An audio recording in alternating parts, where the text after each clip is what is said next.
Well, here we are another week in the Corinthian letters. We're almost done with these, and I'm going to miss them when they're gone. But there'll be other things that are just as interesting. So, been teetering with the idea of whether or not we do go back and go through Romans next. Since I don't seem to have Romans in any of my recorded stuff. So I'm like, well, maybe I need to go back and we'll go through Romans and before go eat popcorn. Remember, go eat popcorn? Galatians, Ephesians, Philippians, Colossians. Go eat popcorn. That's how you memorize anyway, whatever. We'll get through them all because that's what we do. We'll cover all of those books and as we go through the whole New Testament. But here we are today, 2 Corinthians chapter 12. We'll begin chapter 12 today, and in this chapter, Paul's going to continue to defend his ministry just a little bit.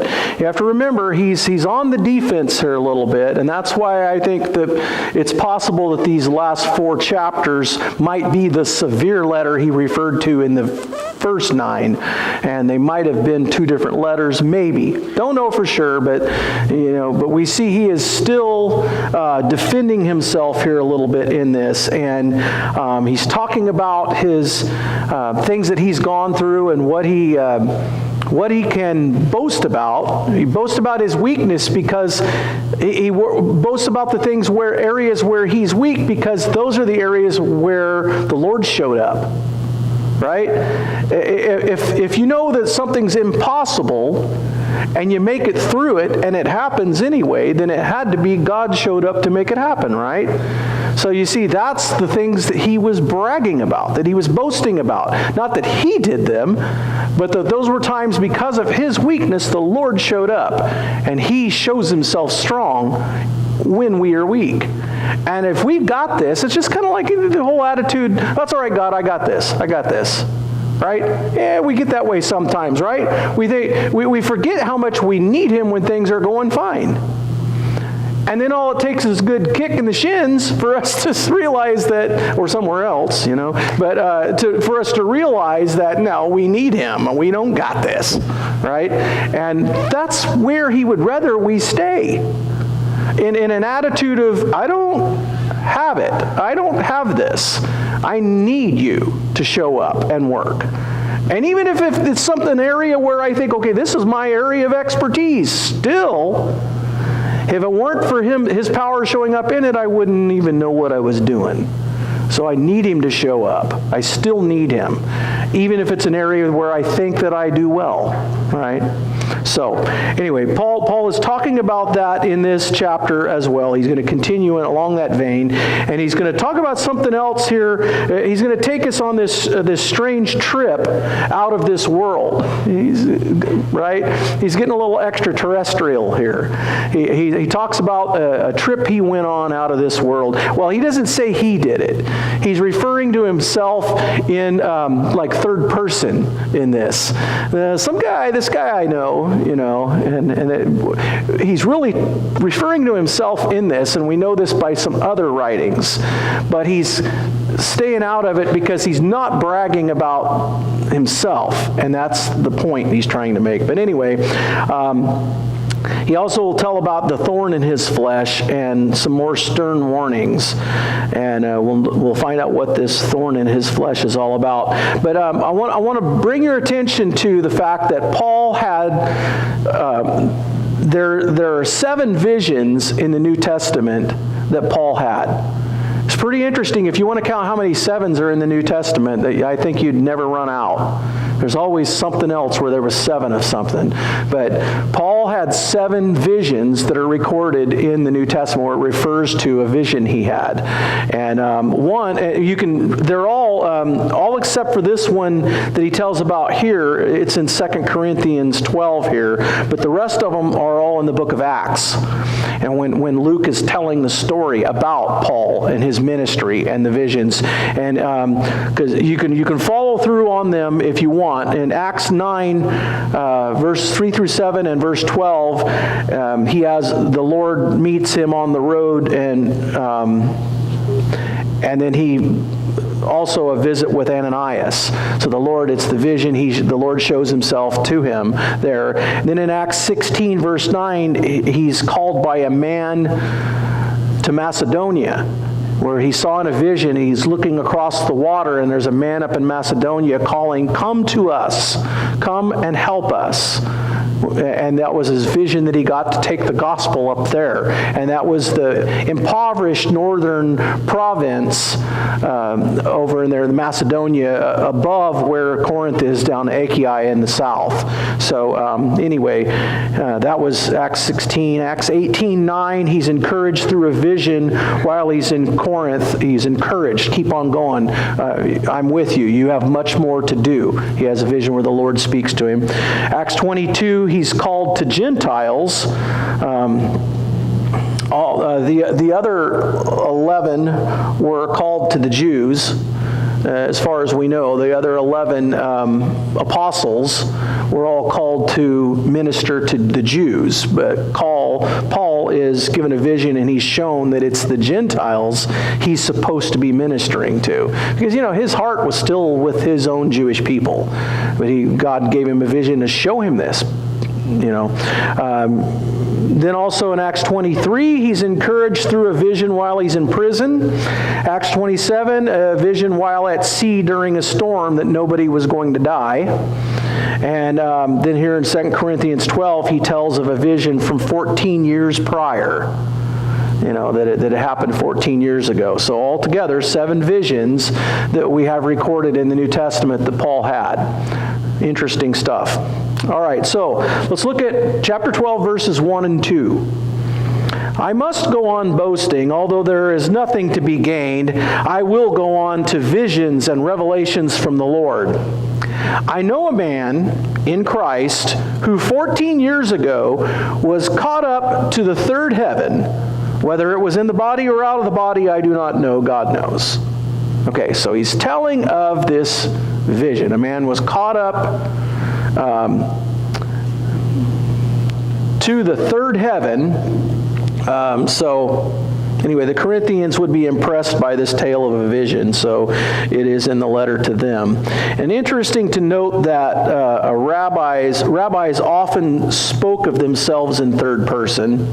A lot of the writings of the other rabbis from Jewish rabbis that were trained in that area would refer to them. I knew a guy who, when they would talk about their own self, their own stories. And so Paul's kind of doing that same thing, and that's another reason why we know he's talking about himself, is because it was something that was common among the rabbis.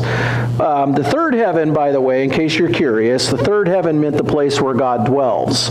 Because we have the first heavens are basically where the birds fly. And where we fly. We could go up in airplanes and we fly in the first heavens. That's our atmosphere that we have that we can hang around in this earth, would be referred to as the first heaven.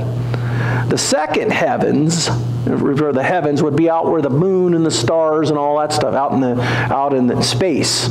Okay, that's the second heaven. Now the third heaven is the place where God dwells in their terminology, the Jewish mindset. The third heaven is another place it's another dimension. It's not in space as we know it, in our space. It's somewhere else. It's another dimension reality. It could be all around us, very near, but we can't touch it. That's the third heaven, and that's where God dwells. So somewhere, this man he's referring to in third person, I knew a man who was caught up, he's referring to himself here as being shown heaven. So Paul actually got to get a glimpse of heaven, the place where God dwells. Pretty cool, right? Don't you wish you could? Aren't you a little bit jealous about that? John got to see a lot of that too and record a lot of it. So, all right, let's go on now then. Caught up, by the way, would be more than a vision, but would seem very real. He was raptured. Enraptured, basically, would be the Latin word we would use, but the caught up, the harpazo in the Greek, would have been the word that he used there, meaning to be caught up in this, and it would seem very real, as if he really was transported. It felt like he was there. Like, not just like seeing it on a screen or something. He felt like he was there. So, interesting. All right, verses 3 through 5 now. And I know that this man, whether in the body or apart from the body, I do not know, but God knows, was caught up to paradise. He heard inexpressible things, things that man is not permitted to tell.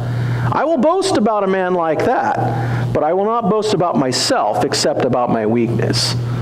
You see, going out of his way a long ways to not brag about the event by telling it in third person like that, like it was some other guy that experienced this. But he's telling about seeing a place that man's just not even permitted to tell about. I don't know that God actually told him, don't say anything about this. I don't think that probably is the way it came about. I think that it was just, there is no way to describe. I'm not permitted to tell because I don't even know how to start. How do you describe something you don't get? Right? I mean, when you read the Revelation and the things that John tells about when he talks about heaven, you get the sense that what he was looking at, he was just using earthly ideas, earthly things to describe it, but really it was indescribable. It was stuff like, when he talked about the pavement, what the streets are paved out of, right? Something like transparent gold. Well, gold isn't transparent, so it wasn't really gold. And no matter how many songs you grew up with as a kid, the streets in heaven aren't literal gold. But they're made out of something that he didn't know what was because you could see through it. It was transparent. But it looked like gold, shiny golden color, but you could see through it. What is it? I don't know. It looked like transparent gold. Okay? Then when he goes on to talking about flying scorpions and things like that, well, you can just imagine what he's seeing, and he doesn't know what that is, and he looks like a scorpion with wings, or maybe it was an angel of some sort, of a cherub that had a stinger, I don't know what we're looking at, but so the same thing here. Paul, he was caught up into paradise. Doesn't know whether it was in the body or out of the body. He says, I don't know where I was. He's not saying I. He's being very careful to tell it about this event because God did this, but he's not going to make himself look like somebody special over it. He's just, I know a guy, right? Interesting, because he's still being very humble. Anyway, he could not boast. He could boast of the blessing that God gave him in showing him such things because his boast was of God, but he would not boast of anything that came from his own work or his own efforts. So the things that Paul saw in that vision of paradise were so life-altering that he could be tempted to become so heavenly minded he would be of no earthly good. Can you imagine what it might do to you if you saw something like that the rest of your life here on earth? What good are you? If every waking thought is just so consumed with getting there, going there. That's all. You're so heavenly minded, you're of no earthly good. It could really happen. So the Lord gave Paul something that would bring him down to earth a little bit. And we'll get into that next. Verses 7 through 9 then. Or no, 6. Even if I should choose to boast, I would not be a fool because I would be speaking the truth. But I refrain so no one will think more of me than is warranted by what I do or say. So a person could become conceited over being chosen by God to see such a vision of paradise, right? Paul didn't want it to happen to him. So he's going to make sure he's very humble about it. Let me think about it. You might start thinking that you're just all that too. You're so heavenly minded, you're no earthly good, and I'm too good for this place. God chose me to show me that, so I got to see it, Anyway, it could happen. It could puff you up. You could become conceited over it. So he didn't want that, and God made sure it didn't happen to him. So do you ever think that you could become so conceited by something God told you that it would mess you up and you'd be no good to others anymore, of no use to him? Sure you could. It could happen. Could you become so spiritually conceited because of the grace God has given you become tempted to brag about your knowledge or your experience or maturity in Christ? Yeah. Do people ever get that way? All right. God may allow trials to remain in our life as a balance to those things. Think about that. He allows trials to come so that we might grow, and sometimes He might allow some trials to stay, just as a balance to keep you from becoming so conceited that you'd be of no use. Right? Okay. Verses 7 to 9 now. To keep me from becoming conceited because of these surpassingly great revelations, there was given me a thorn in my flesh, a messenger of Satan to torment me. 3 times I pleaded with the Lord to take it away from me. But He said to me, my grace is sufficient for you, for my power is made perfect in weakness. Okay. The infamous thorn in the flesh. There it is. We've always heard the phrase, a thorn in the flesh. It didn't come from Aesop's fables about the young man that found a lion with a thorn in his paw, and he pulled it out, and the lion loved him from then on after that because of that, and they weren't enemies. Yeah, that's an old cartoon story and fable-like thing. That's not where we get the thorn in the flesh from. It comes from the Bible here, where Paul talks about a thorn in the flesh. And the thing is, for Paul to even use it in language like that when he wrote it, it had to be kind of a saying at the time that people used. A thorn in the flesh was just a generality of something, an obstacle, something that bugs you. We use the term bugs a lot, right? Because what are bugs? They're things that bug you, right? The bugs are not just cars made by Volkswagen. They are things that crawl, creep, fly, swarm, and they bug you, right? And that's why they're bugs. I don't like bugs, right? Because they bug me. Okay, so that's the thing. When I'm talking about that something bugs me, I'm not saying there's literally bugs crawling around on me. So it's the same thing, a thorn in the flesh. It's a metaphor, a figure of speech. So anyway, so that was the thing. A load of evidence suggests that he had a serious eye disease. A lot of people suggest that Paul had a very serious eye disease. And there is evidence for that, so it's all probability that's what it was. He doesn't ever say for sure, but that's good. So, but notice the thorn was of Satan, but the Lord allowed it. You see, there's a verse in the Bible that talks about the Lord does not tempt you. But that doesn't mean the Lord doesn't allow temptation to come, or allow trials to come your way, because when you are tried, it builds perseverance. James talks all about that in his epistle.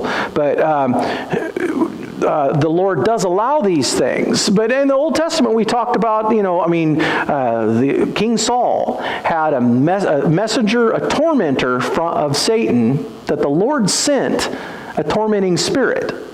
Okay, so you see, it was like the Lord uses the evil things, creatures, or the devils, the demons, evil spirits and everything. He uses them to do His bidding. Interesting. Can't put God in a box, can you? We might be tempted to say, well, I'm not even going to use anybody that's bad or evil or anything like that. God does. He uses them for what they're good at. They're good at bugging people, being a thorn in the flesh, right? So Paul accurately refers to this as it was sent from Satan. God didn't inflict me, Satan did, but God let Satan do this to me, just like God let Satan mess with Job in the book of Job, okay? God allowed that to happen, and it was this big contest that was going on, and Job was the pawn on earth that was the one, God's champion. So, anyway, Satan seems to be the source of many trials, even diseases, and you just read through Job and you get to see that. God will not waste a hurt or an experience so he will use them. And if you need to be humbled, he may allow a trouble to remain in your life for balance. So 3 times Paul asked the Lord to fix this issue. And when Paul prayed for other people to be healed, they were healed. God gave Paul this miraculous gift to be able to pray for healings, and people were healed. He went through healing people all over the place on his missionary trips, but not for himself. It's like the mechanic that fixes everybody else's cars, but drives an old and busted car that he can't seem to get working right. So it's kind of like something like that. But 3 times he asked God to fix the issue, and so you would ask the question, did God not answer the prayer? God answered the prayer. He did answer his prayer. We get our terminology mixed up when we say unanswered prayer means that you didn't get what you asked for. There was a country song a while back that said, I thank God for unanswered prayers. He didn't get what he had asked for, and because God knew better. But that's not, it wasn't that it was unanswered. God's answer was no. God answers every prayer. It's either going to be a yes, or it's going to be a no, or it's going to be a not yet. Wait. It's going to be one of those things. Wait or no or okay. Right?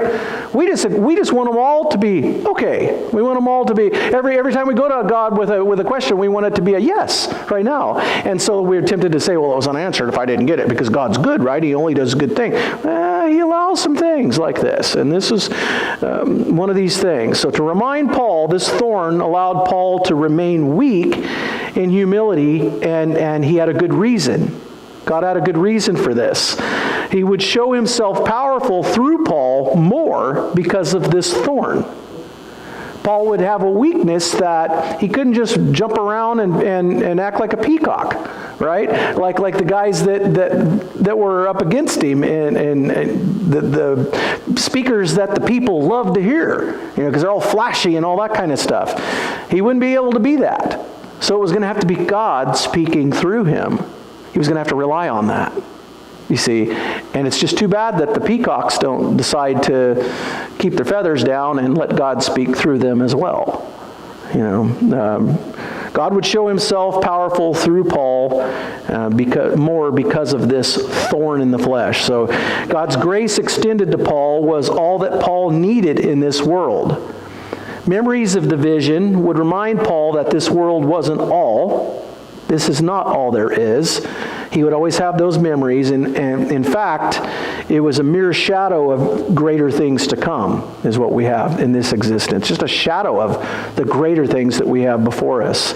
All we need in this world is God's grace to help us endure and keep us effective for him and tide us over till then. That's all we need, and that's what Paul's answer was that came to him. All right, verses 9 and 10. Therefore, I will boast all the more gladly about my weakness, so that Christ's power may rest on me. That is why, for Christ's sake, I delight in weaknesses, in insults, in hardships, in persecutions, in difficulties. For when I am weak, then I am strong. You see, he wasn't saying that he had mastered mind over matter. That's not what he's saying. Oh, mind over matter, you could just... I'm sick, but I'm not sick. Do the Jedi mind trick on yourself. Look in the mirror and say, you are not sick. Right? No, that's not what he's doing. He's not mastering mind over matter, and I'm sure he didn't love the pain when it was happening. But he had learned to see, through God's grace and lessons that he's teaching him, Paul learned to see the big picture. What's bigger than this? What is bigger than what I'm going through right now? Well, the long run, right? The short term, what's bigger than the short term is the long run. What's bigger than my little world? God's kingdom. What's bigger than this earth we live in and that we can fly in around it and even travel to the stars or whatever? God's kingdom is bigger. It's more than. It's greater than. It's more than. So we need to always be able to see things from a bigger perspective, that there is more going on. God's got bigger things going on than just what I'm doing here. And He's got bigger things for me than just what I'm going through now. My whole life, this 70, 80, 90 years, whatever, 100 years for some, that we have here on this planet is nothing. It's a short time. It's a flash and then it's gone in comparison to what's waiting for us beyond that door. It's greater and it's grander, right? We shouldn't think so limited. But when we are all microscopic with our problems and we're all focused on these little things and we have to focus on our problems all the time, it's like we're looking in a microscope and God wants you to look in the telescope. Okay? Stop with the micro and go to the macro. Okay, that's what we want to see. So Paul had learned that. He learned that those things that are our weaknesses become opportunities for us to see God at work. These opportunities for blessings, and when everything is hunky-dory, right? Why would God's power show up unless to tear you down a notch or two? If everything's going great, why is God's power going to show up? It's not going to be seen. Everything's already fine. Unless He shows up to tear you down a notch, right? To humble you a little bit. Give you that thorn in the flesh. But when things aren't great, when things are bad, God can show up in glory. And whether it's an ability to see grandeur, ability to peek into the future and get a glimpse of what's beyond like Paul got. We don't all have to have the vision where we can go out of the body or in the body, I don't know. We don't all have to have such a vision and an experience of getting to see heaven to learn to see heaven, right? We can see it in His Word and just learn that about what He has told us in His Word about it. And we can start to see things that way. And when we start to see heaven and we start to see our destiny after this, we get out of this little tiny place that we're stuck in, don't we? So that's where God can show up and He can do great things, and that's the reason to be glad for the things that come. In my weaknesses, He's strong, and He can show me something grander and greater. So that's what He's done. Verse 11 through 13. I've made a fool of myself, but you drove me to it. I ought to have been commended by you, for I am not in the least inferior to those super apostles, even though I'm nothing. The things that mark an apostle, signs, wonders, miracles, were done among you with great perseverance. How were you inferior to the other churches, except that I was never a burden to you? Forgive me this wrong. You see, there's a little tongue-in-cheek going on here. Paul's being a little bit sarcastic here with this as well. You see what he's saying? I made a fool of myself talking about all these things, maybe bragging and everything, but you drove me to it because you should have been commending me, but you're not. And it's not that I need commendation, but you should be about thinking that way instead of tearing down. You should be about building up. That's what he's telling the people. See, and they're not, this is why this is a severe letter. It's cutting to the core here on it. He goes, I'm not inferior at all to those peacocks that come among you and put on a big show, and the dog and pony show, and the smoke and the mirrors and all that kind of stuff. I'm not inferior to that. What are the marks of an apostle? He had them. He displayed them among them. I was just not a burden to you. Maybe that was what I did. I didn't take compensation from you so I could prove that this was all from the Lord and it was a gift to you and you didn't have to buy it. But now, really, they should be supporting him as he goes on to other places. They should be kicking in and helping on his support. But, they're likely that they're complaining about being asked to send any money anywhere. They're greedy with what they have, But the people that are in the poorer economy to the north, they're helping like crazy. They're the ones that sponsored him when he was down ministering in Corinth to these guys. But I wasn't a burden to you. Forgive me for that wrong. Maybe I should have been a burden to you too. Like the peacocks, they come through and they fleece the flock. Why do you think they drive around in the Bentleys and all of that, and they have the airplanes and they fly over all over the place and just spend loads of money? Because they're taking it from you all, right? All that are watching them on TV. They're fleecing the flock. And yet all they're doing is flashing around and dancing. They're not teaching you anything. So, forgive me this wrong, he says. So technically, an apostle was one chosen personally by Christ and sent out. The word even means the sent one. Sent out to take the message of Christ, the gospel, to the world. And there should only be 12 apostles. You've heard me argue for this before. There should only be 12 apostles. The 12 disciples were all but one sent out. See, Judas never got sent out. He was already gone by the time they were sent. So 11 of them were sent, and they tried to pick a 12th one, but that wasn't Jesus' pick. Jesus' pick was someone who had been watching from the outside circle, one of the Pharisees that was standing over there asking him questions. Well, what about, you say you're, all that, and it was Paul. He was among the Pharisees then. So he heard the teachings of Jesus. He saw what was gone. He even saw some of the miracles that Jesus performed. But he did it from an antagonist, not a follower. And then Jesus won him over and picked him to be that apostle to the Gentiles, one who is rabbinically trained, expert in the law of Moses. He was perfect to send out for all this kind of stuff. So anyway, we're not to understand from this that signs and wonders and miracles were only to be done by the apostles. But together they were the mark of an apostle, all of it together. We do know that some of the signs and wonders happen also through people who weren't the 12 apostles. Paul had certainly performed all of those things, and he was so marked.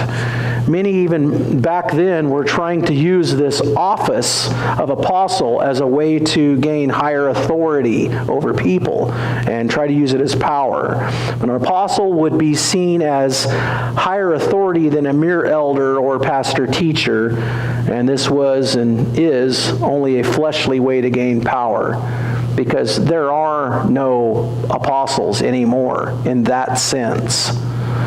There were only the 12 and they've all died. Okay, so people trying to call it that now, it's okay, you can use the word if you want. Actually, if we wanted to call all of our missionaries apostles, it would probably be fitting, because they're being sent out to take the gospel to another place where it hasn't reached yet. And we're sending them and we're sponsoring them as they go. And so, yeah, it might be fitting among them. But there are certain denominations within the church, or so-called church, that even call some of their higher up people in their denomination apostle. As if they're like the Pope or something like that, So, bishop, archbishop, cardinal, all those kinds of things. They're all words like that that are just meant to, they're worldly expressions for trying to give power and have power over people. So anyway, this is why Paul used the term super apostle in sarcasm, since they were not really even apostles at all. These people that he was referring to were just traveling salesmen. Verse 13, sometimes it's better for our children to have work, to earn things so they value them more. So it is in the faith. If we have to bear a burden, the things we have may have less value in our hearts. So Paul may be thinking of that as God's child. I had to work to earn these things. They have a higher value because of that. They weren't just given to me. So anyway, is it right for a pastor to work for his church for free? I don't think so. I don't think it is right. I do think that there is a place for it when necessary, when it has to be, because there's nothing there. But I think the people, all of us, we need to be giving back to the Lord through our tithes and our offerings, and those should first go to where we're being fed. and the feeders should be supported by the work that they are doing. So I don't think it's right, and Paul definitely is saying here, forgive me, this wrong. He's being sarcastic in it, but that was the one thing he didn't do because anyway, there are other places where he also defends the support of pastors. He can always give away what he's been paid if he doesn't need it. Talking about a pastor, but the people need to support him for their well-being and their spiritual well-being. The Corinthians may have been better. They could have been better. Verses 14 and 15. Now I am ready to visit you for the third time, and I will not be a burden to you, because what I want is not your possessions, but you. After all, children should not have to save up for their parents, but parents for their children. So I will very gladly spend for you everything I have and expend myself as well. I love you more. Will you love me less? See, now, he is really talking like a father would to his kids here in this, but he is the father of that congregation. He started it. He went there and shared the gospel with the people who were the first in that church to be Christians. He looked at himself as their spiritual father, and he felt that he should look after them, yet he may have spoiled them a little, is kind of what he's saying. Maybe I spoiled you. And the more he did for them, the less they loved him, so they're spoiled rotten, really. The latter end of verse 14 is not to create doctrine. When you look at that verse there, that's not meant to be a doctrine there. In other words, some people have taken this phrase to excuse themselves of the responsibility for the care of the elderly parents. That's not at all what he meant. Paul was not equating himself with being elderly and them full grown, but them as children, and he was a young adult parent. That's the portion of life he's referring to. Like they're children that can't care for themselves yet, and he's the parent that has to care for them. And later on, he would say, it was... There was even many places in the Bible where adult children were condemned for not taking good care of their parents, or at least respecting and, looking after them. So, if he were trying to use this analogy all the way through life, he would have said that the full-grown adult church should take care of their aging pastor in this, and in his retirement especially. All right, verses 16 to 18. Be that as it may, I have not been a burden to you, yet crafty fellow that I am, I caught you by trickery. Did I exploit you through any of the men I sent you? I urged Titus to go to you, and I sent our brother with him. Titus did not exploit you, did he? Did we not act in the same spirit and follow the same course? In other words, when he sent Paul and our brother, he's probably referring to Timothy there, but when Paul sent Titus, to go there, and our brother, that was probably maybe referring to Timothy, he sent him in the same way. He didn't have him come after support from them either. He came as a representative of Paul. In other words, Paul had sent them and was paying their way through the support he was getting from others, and the other brothers that were helping support all of his ministry, he was sending them out as a sub-agent of him when he went to Titus went to meet with them. So the Corinthians hadn't paid support for their spiritual father, nor the associates of his that they had benefited from. Paul has them if they ever try to claim he was all about the money. They can never say that about him because he never took any from them. So, which is hinted in this line of discussion to being one of their accusations. Oh, you're just after money from us. Well, you can't, they can't really say that because he didn't take any. So, They're asking for money to send. He's asking them for money to send to Jerusalem for the poor. He's not taking any from them. He was asking them for an offering to send to Jerusalem. And so maybe there's, he just wants our money. That's the whole reason he's here. Anyway, spoiled, rotten children who have the gall to accuse Paul of anything less than love. And he refers to the fact that all I did here is love on you. And that's all I'm going to continue. Let's continue to read here.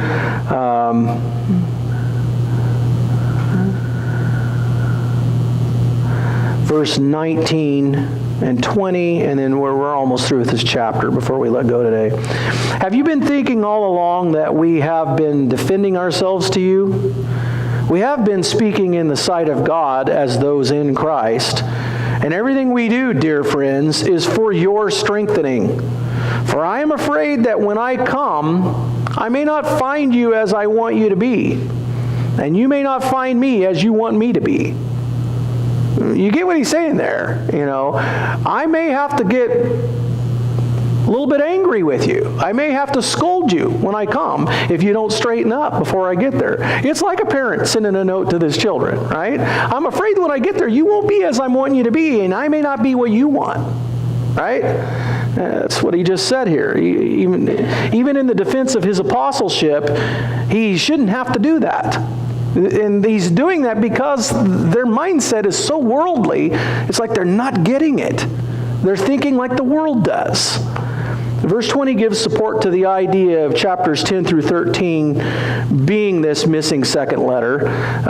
These chapters support a title of severe letter. They really would support that better than the first 9.